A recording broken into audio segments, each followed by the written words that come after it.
Wali Kota Bandar Lampung Eva Duyana meminta gedung di Mall Pelayanan Publik yang masih kosong untuk dapat segera diisi.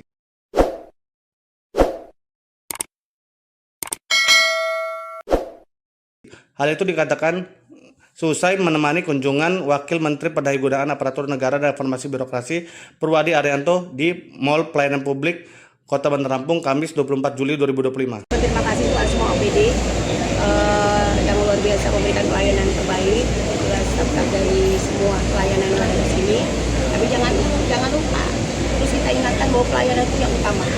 Jangan mentang-mentang kita sudah mendapatkan respon yang luar biasa dari Pak Wamen, kita lagi melemah. Dan harapan kita nanti, insya Allah ke depan ini harus lebih yang terbaik lagi. Dan ke depan ini nanti, ini ada gedung-gedungnya kan masih kosong nih. Lantai 5 nanti ada tenaga ahli, ada juga nanti ada 1000 wajah, ada juga studio. Jadi studio ini kalau misalnya kita ada kegiatan kita tampilkan di sini. Juga ada common center yang ada di sini. Dan yang terakhir ada kantinnya yang di sini. Jadi kalau kantin kenapa kita taruh di atas supaya melihat semua pelayanan yang ada di Kota Bandar Lampung.